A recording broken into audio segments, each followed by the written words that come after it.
ഭാവി മുഖ്യമന്ത്രിയെ ചൊല്ലി അവിടുന്നും ഇവിടുന്നും ഒക്കെയായി ചർച്ചകൾ ഉയർന്നു വരികയാണല്ലോ. ഇപ്പോൾ ഇങ്ങനെ ഒരു ചർച്ച ചില കേന്ദ്രങ്ങൾ അഴിച്ചുവിടുന്നതിന് പിന്നിൽ അടുത്ത തവണയെങ്കിലും UDFനെ അധികാരത്തിലെത്തിക്കാനാകുമോ എന്ന വെപ്രാളമാണ്. ഈ വെപ്രാളം തുടങ്ങിയിട്ട് ഏതാണ്ട് കൊല്ലം 5-8 2021 നടക്കാത്തത് 2026 സാധിച്ചെടുക്കാൻ വേണ്ടിയുള്ള പെടാപ്പാടാണ്. കഴിഞ്ഞ നിയമസഭാ തെരഞ്ഞെടുപ്പിന് തൊട്ടു മുമ്പുള്ള കാലം ഓർമ്മയില്ലേ?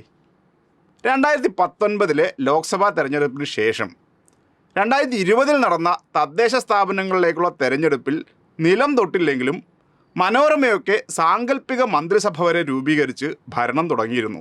തിരുവനന്തപുരം വിമാനത്താവളത്തിൽ നയതന്ത്ര ബാഗേജ് വഴി കടത്തിയ സ്വർണം കസ്റ്റംസ് പിടിച്ചതിനെ സർക്കാരിനെതിരെ വഴിതിരിച്ചു വിട്ടാണ് ഇതിന് അടിത്തറ ഒരുക്കിയത്. പിന്നെ അങ്ങോട്ട് എന്തെല്ലാം കഥകളായിരുന്നു. ഖുർആനിൽ സ്വർണ്ണക്കടത്ത്, ഈന്തപ്പഴത്തിൻ്റെ സ്വർണ്ണക്കുരു, സ്വർണം കടത്താൻ ബിരിയാണി ചെമ്പ് തുടങ്ങി എത്ര കഥകൾ. ഇതിൻ്റെ മറവിൽ ജനങ്ങളുടെ കിടപ്പാടം വരെ ഇല്ലാതാക്കാൻ ലൈഫ് മിഷൻ പദ്ധതി വരെ അട്ടിമറിക്കാൻ നോക്കി. CBI, ED തുടങ്ങി സകലമാന കേന്ദ്ര ഏജൻസികളും ഇവിടെ മണപ്പിച്ചു നടന്നു. ഈ ഒച്ചപ്പാടുകൾക്കിടയിലൂടെ ജയിച്ചു കയറാമെന്നായിരുന്നു UDFൻ്റെയും UDF മാധ്യമങ്ങളുടെയും കണക്കുകൂട്ടൽ.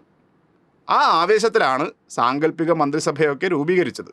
മനോരമ പത്രം അച്ചടിച്ചു വെച്ചത് മന്ത്രിസഭയുടെ ആദ്യ പകുതി ഉമ്മൻചാണ്ടിയും രണ്ടാം പകുതി രമേശ് ചെന്നിത്തലയും മുഖ്യമന്ത്രിമാരാകാൻ തീരുമാനമായി എന്നാണ്. എന്നാൽ ധനമന്ത്രി ഒരു പേരേ ഉണ്ടായിരുന്നുള്ളൂ. അത് ഇപ്പോഴത്തെ പ്രതിപക്ഷ നേതാവ് സതീശൻ ജി ആയിരുന്നു. തിരുവനന്തപുരത്തെ പ്രസ് ക്ലബ്ബിൽ എത്തി സതീശൻ ജി സാങ്കല്പിക ബജറ്റ് വരെ അവതരിപ്പിച്ചു. ചാനൽ സർവേകളെല്ലാം UDFൻ്റെ വിജയം പ്രവചിച്ചു. UDF സ്ഥാനാർത്ഥികൾ ജയിച്ചെന്ന് സ്വയം വിശ്വസിച്ച് തയ്യാറാക്കിയ വാർത്തകൾ മുഖ്യധാരാ പത്രങ്ങളുടെ ഓൺലൈൻ എഡിഷനുകളിൽ പ്രത്യക്ഷപ്പെടുന്ന നില വരെ ഉണ്ടായി. സമാനമായ ആഭാസ നാടകങ്ങളുടെ തിരക്കഥയാണ് കഴിഞ്ഞ ഏതാനും ദിവസങ്ങളിലായി മാധ്യമങ്ങളിലൂടെ പുറത്തു വരുന്നത്. കോൺഗ്രസിൽ രൂക്ഷമായ ചേരിപ്പോരിനെ പോലും അവർക്ക് തന്നെ അനുകൂലമാക്കി മാറ്റാനുള്ള അസംബന്ധം. രമേശ് ചെന്നിത്തലയെ മുൻനിർത്തിയാണ് ഈ കളി. 2 പ്രബല സമുദായ സംഘടനകളുടെ പരിപാടിക്ക് ചെന്നിത്തലയെ ക്ഷണിച്ചതാണ് തിരക്കഥയുടെ ത്രെഡ്.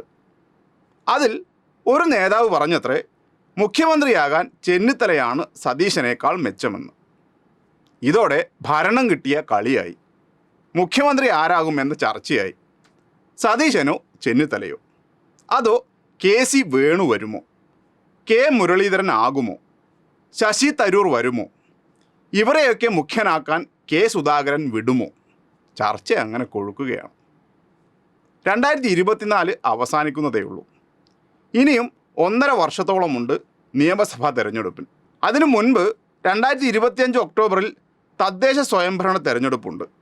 പക്ഷേ അതിനെല്ലാം മുൻപ് ഭാവി മുഖ്യമന്ത്രിയെ ചുറ്റിപ്പറ്റിയുള്ള ഈ പ്രചരണത്തിന് പിന്നിൽ ഒറ്റ ലക്ഷ്യമേ ഉള്ളൂ: എങ്ങനെയെങ്കിലും UDFനെ അധികാരത്തിലെത്തിക്കുക. 2021 പൊളിഞ്ഞു പാളിസായ തിരക്കഥയുടെ മറ്റൊരു വേർഷൻ.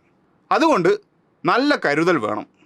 കോൺഗ്രസിലെ ഈ ചക്കളത്തിപ്പോരിനെയും നാണം കെട്ട അധികാര വടംവലിയെയും നെറികെട്ട ഗ്രൂപ്പ് രാഷ്ട്രീയത്തെയും എല്ലാം വെളുപ്പിച്ച് മിനുക്കുന്ന വലതു മാധ്യമ പ്രചരണത്തെ അസ്സലായിട്ട് കരുതിയിരിക്കണം.